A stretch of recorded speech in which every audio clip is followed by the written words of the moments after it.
Unified 911, anong matutulong namin sa'yo? Anya ti maitulong mi ken kapo. Anong may tatabang ko sa Unsay imo? akong ikatabang nimo? Ngini makadabang na misal ka no.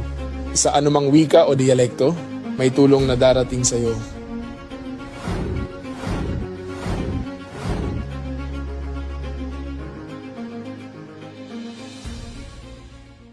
Lilingkod sa bawat Pilipino at magbibigay ng tamang impormasyon para sa tahimik at maayos na Pilipinas. Police News Network, alagad ng batas, tagapagtaguyod ng balitang pulis, sandigan ng mamamayan, patnubay ng katotohanan. La Campo Crame, maghahatid ng pinakahuling kaganapan at nagbabagang balita. Ito ang PNN Police News Network. At ngayon, ang inyong mga tagapagbalita. Magandang araw, bagong Pilipinas. Ako ang inyong alagad ng batas, tagataguyod ng Balitang Pulis. Patrolwoman Melin Loquias. Maghatid sa inyo ng tamang balita, kwento ng pulis at serbisyo para sa mamamayan. At ito ang PNP News Online. Ang pangunahing balita ng Police News Network, alagad ng batas, tagataguyod ng Balitang Pulis.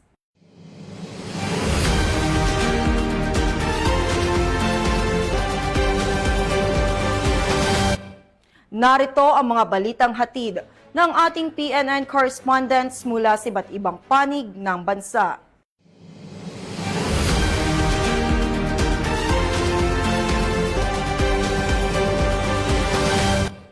Formal nang binuksan ang bagong tanggapan ng Philippine National Police OLC Foundation Incorporated and CRPO Chapter, kasabay ng pagsasagawa ng outreach program bilang bahagi ng patuloy na advokasya nito para sa serbisyo publiko at komunidad. Ang buong detalye ng report mula kay Patrolman Don Brosas. Nang binuksan ng PNP OLC Foundation Incorporated and CRPO Chapter ang kanilang bagong tanggapan kasabay ng isinagawang outreach program na nakatuon sa pangkabuhayan at pangkalusugan sa Camp Bagong Diwa. Pinangunahan ng aktibidad ni na Mrs. Mary Rose Nartates, advisor ng PNP OLC Foundation Incorporated, kasama si Mrs. Melinda Aberin, advisor ng NCRPO OLC Foundation Incorporated.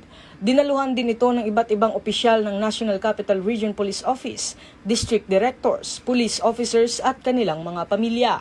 Sa programa, binigyan diin ang kahalagahan ng women empowerment at pagkakaisa sa pamamagitan ng mga gawaing makatao at pangkomunidad. Nakiisa rin ang mga opisyal mula sa iba't ibang unit kabilang ang Quezon City Police District, Manila Police District, Northern Police District, Southern Police District at Eastern Police District. Ayon sa mga organizer, magsisilbing sentro ang bagong tanggapan para sa mga programang pangkapakanan ng pamilya ng mga pulis at ng komunidad. Nagkaroon din ng outreach activities bilang bahagi ng pagsusulong ng malasakit, pagkakaisa at serbisyo publiko. Patuloy namang isinusulong ng PNP ang adhikaing bagong PNP para sa bagong Pilipinas, serbisyong mabilis, tapat at nararamdaman. Mula rito sa PNP National Headquarters, ako ang inyong PNN correspondent, Patrolman Don Brosas, alagad ng batas, tagataguyod ng Balitang Pulis. Matagumpay na naaresto ng mga operatiba ng Manila Police District Women and Children Protection Section ang isang DILG-listed most wanted person sa isinagawang manhunt operation sa Maynila. Ibabalita yon ni Patrolwoman Princess Zaira Reyes. Isang DILG most wanted person sa isinagawang operasyon ng Manila Police District Women and Children Concerned Section sa lungsod ng Maynila. Kinilala ang akusado sa alias ng Tomtom, 27 taong gulang at residente ng Manawag, Pangasinan. Ayon sa otoridad, isinagawang operasyon pasado alas 8 ng gabi noong Mayo 13, 2026 sa kahabaan ng Mel Lopez Boulevard sa Tondo, Maynila. Kaso na yan, galing sa Manawag yung warrant niya. Pero nakalist yan sa most wanted person ng DILG list, national level. Yung akusado na gabi na noon, mga 7:20 p.m. Tinawag niya yung bata. Pagkatapos niyang tawagin, hinila niya at saka niya ginahasa. Pagkatapos niyang gasahin, pinagpupukpok niya, pinagsusuntok niya, at saka niya iniwan yung bata. Nadakip ang akusado sa bisa ng warrant of arrest para sa kasong rape, na inisyo ng 1st Judicial Region Branch 16 noong September 15, 2022 at walang inirerekomendang piyansa. Ang arrested natin ay nakakulong ngayon dito sa jail facility ng Manila Police District at may kaso siyang rape sa Manawag. Nung nagpunta kami doon nung nakaraang linggo, maayos naman yung bata, ganun pa rin, pangiti-ngiti kapag kinakausap mo. Hindi natutulog ang hustisya. Hindi mo pwedeng gawin yan sa mga bata, sa mga kababaihan, lalong-lalo na dito sa Maynila. Hindi mo pwedeng gawin yan dito sa Maynila at hindi ka rin pwedeng magtago dito kasi mahahanap at mahahanap ka ng Pulis Maynila. Noong February 19, 2025, nag-umpisa kaming mag-background sa suspect. Nagpunta kami ng Manawag, Pangasinan para ma-background siya. And then nahinto siya, then nag-resume kami ngayong April 2026. So nagkaroon kami ng operational research and then nalaman namin, nakakuha kami ng information na yung suspect natin ay nagtatago ng Manila. Kaya nag-validate kami dito sa Manila at nakakuha kami ng confidential informant na nakikita daw yung suspect natin dito sa may Arten at nag-iinom siya. So binalidate namin yun, tapos nakita namin na yung picture na nakuha namin sa Manawag sa pamilya ay magkatulad. Sinend namin yung picture niya doon sa biktima at na-identify naman ng biktima na siya talaga yung nanggahasa sa kanya. Kaya in-effect namin sinerve namin yung warrant of arrest niya. Naging matagumpay ang operasyon sa tulong at koordinasyon ng MPD sa mga tauhan ng Manawag Police Station at Pangasinan Police Provincial Office. Kung may mga biktima pa itong accused natin, huwag po kayong matakot. Magpunta po kayo sa himpilan ng pulisya, magpunta po kayo dito sa Manila Police District. Sa ngayon po ay nakapiit po yung ating akusado dito sa Manila Police District. Ang Manila Police District po sa pamumuno po ni Police Brigadier General Arnold Santiago ay lagi pong bukas ang himpilan ng Women's and Children Concern Section. Ano man ang inyong nararanasang pang-aabuso, lalo na sa ating mga kababaihan at sa mga bata, ay handa pong tumulong ang aming himpilan. Bagong PNP para sa bagong Pilipinas. Serbisyong mabilis, tapat at nararamdaman. Mula dito sa himpilang pampulisya ng Maynila, kami ay nakahandang magbigay ng ibayong serbisyo para sa Manilenyo. Ako ang inyong Police News Network Correspondent, Patrolwoman Princess Zara L. Reyes. Alagad ng batas, taga-taguyod ng balitang pulis. Isang community-based na palaisdaan ang matagumpay na naipatupad sa tulong ng Regional Police Service Battalion Maysuram ng Philippine National Police bilang bahagi ng kanilang patuloy na programa sa community engagement at livelihood support. Yan ang ibabalita ni Police Master Sergeant Shelly Marie Meliendez. Handa na ang communal fish pond matapos maisakatuparan sa pangunguna ng revitalized police sa Barangay 10 sa Sitio Lusong, Barangay Maysuram, Karamuran, Catanduanes ang pagsasagawa nito sa loob ng 10 araw. Ang proyekto ay bunga ng pagsisikap ng RPSB Maysuram na ilapit ang mga serbisyo ng gobyerno sa mga liblib na komunidad. Naging katuwang dito ang Department of Agriculture, Department of Social Welfare and Development at mga lokal na magsasaka sa lugar kung saan pangunahing benepisyaryo ang mga miyembro ng Maysuram Lusong Farmers Association o Maylufa. Inaasahang magsasagawa ng inspeksyon ang mga kinatuan mula sa Department of Agriculture ngayong Mayo para sa nakatakdang pagpapakawala ng nasa 1,000 mga binhi ng tilapia o fingerlings. Abot-abot naman ang pasasalamat ni Ginoong Danilo Bermejo, presidente ng Maylufa, dahil bukod sa formal na pagre-reorganisa at pagpapalakas ng RPSB team sa kanilang grupo, ay magkakaroon din sila ng pangmatagalang mapagkukunan ng kabuhayan sa pamamagitan ng fish pond. Una na silang naging benepisyaryo ng programang Cash for Work kung saan sila rin ang mga kinuha at nagtrabaho para sa nasabing fish pond. Salamat kami ko sa DSWD, sa Agriculture, sa team ng RPSB. Ang programang Binhi at Lawa na natawang kani uwi sa Sitio Lusong, tanganing ang samuyang pagbuhay, madugtungan, buda igwang maanong kita. Ang inisyatibo ay bahagi ng Project Lawa at binhi ng mga katuwang na ahensya. Mga programang nakatuon sa mga lokal na estratehiya upang labanan ang kakulangan sa tubig at pagkain ng mga nangangailangang barangay sa pamamagitan ng sustainable farming at aquaculture. Nagpasalamat din ang RPSB team ng Maysuram dahil sa positibong pagtanggap ng mga katuwang na ahensya at sa mismong suporta ng barangay. Mula dito sa Catanduanes PPO, ako po si Police Master Sergeant Shally Meliendez nag-uulat para sa Police News Network. Bagong PNP para sa bagong Pilipinas, serbisyong mabilis, tapat at nararamdaman. Isang bagong tahanan ang matagumpay na naipatayo at naibigay sa isang benepisyaryo sa Lanao del Norte sa pamamagitan ng inisyatiba at tulong ng mga kapulisan bilang bahagi ng kanilang community outreach at humanitarian assistance program. Ang balitang yan ay mula kay Patrolwoman Jane Rose Bohol. Natunayan ang mga tauhan ng 1st Provincial Mobile Force Company ng Lanao del Norte Police Provincial Office sa isang makabuluhang humanitarian assistance activity na isinagawa noong Mayo 17, 2026 sa Barangay Kulasihan, Maigo, Lanao del Norte.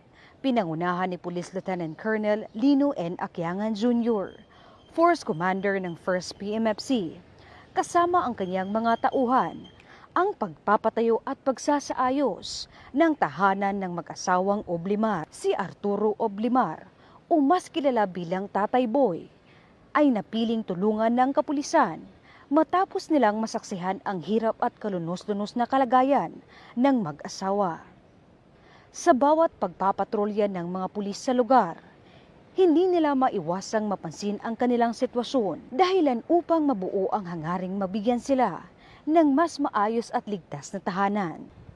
Ayon kay Police Lieutenant Colonel Akiangan, naging posible ang proyekto dahil sa sama-samang pagtutulungan, malasakit at suporta ng iba't ibang individual na nagkaisa upang makapagbigay ng bagong pag-asa sa pamilya ni Tatay Boy. Higit pa sa isang simpleng bahay, ang proyektong ito ay nagsisilbing simbolo ng malasakit, pagkakaisa at tunay na serbisyong publiko.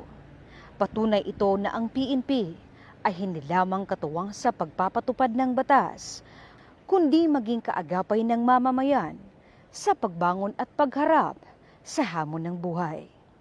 Sa huli, ang bagong tahanang ipinagkaloob sa pamilya Oblimar ay hindi lamang bubong na magbibigay kanlungan, kundi tahanang puno ng pag-asa, dignidad, at pagmamalasakit mula sa kapulisan para sa sambayanang kanilang pinaglilingkuran. Mula dito sa inyong higalang pulis, Regional Office 10 Public Information Office, ako ang inyong PNN correspondent, Patrolwoman Jane Rose Bohol, alagad ng batas, tagataguyod ng balitang pulis. Isinagawa sa Quirino Police Provincial Office ang isang aktibidad na nakatuon sa leadership at spiritual enhancement bilang bahagi ng patuloy na programa ng Philippine National Police para sa pagpapalakas ng moral, etika at spiritual na pundasyon ng kanilang mga tauhan. Ibabalita yan ni Police Staff Sergeant Jeff John Nabasa. Sa patuloy na pagpapatibay ng integridad, disiplina at moral na pananagutan ng bawat kapulisan, ito ang pakay sa isinagawang pastoral visit ni Police Captain Romel R. Cacayurin, OIC Regional Chaplain Service 2. Lubos naman ang kanyang pasasalamat sa mainit na pagtanggap ng Quirino Police Provincial Office. Yan ay sa pamumuno ni Police Colonel Paul Y. Gamido, Provincial Director, na sinundan ang pagsasagawa ng Eucharistic Mass na ginanap sa QPPO Parade Ground sa Leonardo Aglipay, Quirino. Nito lang ay 21 ng Mayo nitong taon. Sa kanyang mensahe, binigyang diin ni Police Captain Cacayurin ang kahalagahan ng leadership at spiritual mentoring kaugnay sa kamakailang cascading of mentoring 3.0 ng DPCR. Patunay sa mahalagang papel sa paggabay sa mga pulis tungo sa ethical na pamumuno, profesionalismo at tapat na paglilingkod sa mamamayan. Ito pong aming pagbisita sa inyo pong probinsya, pagpunta namin sa mga police station, mapaalaala po na tayo kahit papano, bakit marami po tayong mga tasking sa buhay, maganda po yung minsan nagpapaalaala ka sa kapwa mo pulis. Samantala, sa mensahe ni Police Colonel Gamido, tiniyak niya na bawat personal ng QPPO ay patuloy sa pagpapanatili ng integridad at disiplina sa pamamagitan ng paglilingkod ng may katapatan, pananagutan at dedikasyon alinsunod sa PNP Focus Agenda ng PNP. Binigyang din niya na ang pagiging isang pulis ay hindi lamang tungkol sa pagpapatupad ng batas, kundi pagiging huwaran ng mabuting asal, moral na pamumuno, habang tinitiyak ang moral at kapakanan para sa responsableng paglilingkod publiko para sa kapakanan ng taong bayan. Mula rito sa lalawigan ng Quirino, nagbabalita ang inyong PNN correspondent, Police Staff Sergeant Jeff Janabasa, alagad ng batas, tagataguyod ng Balitang Pulis.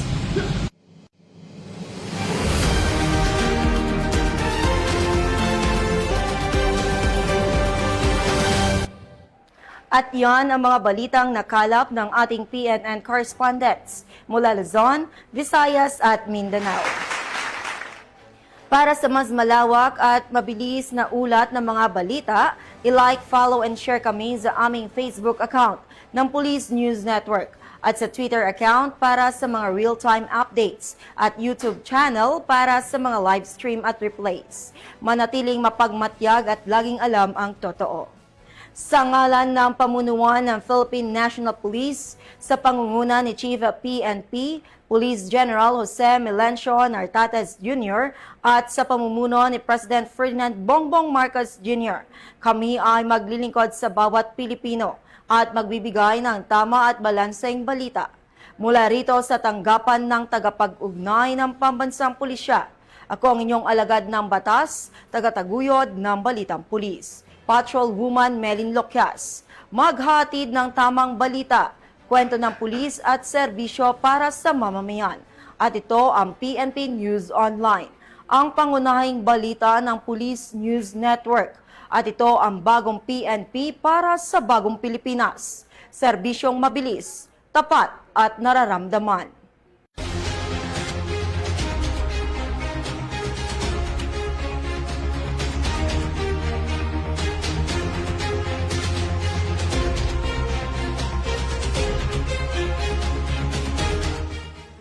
Police News Network, alagad ng batas, tagapagtaguyod ng Balitang Pulis.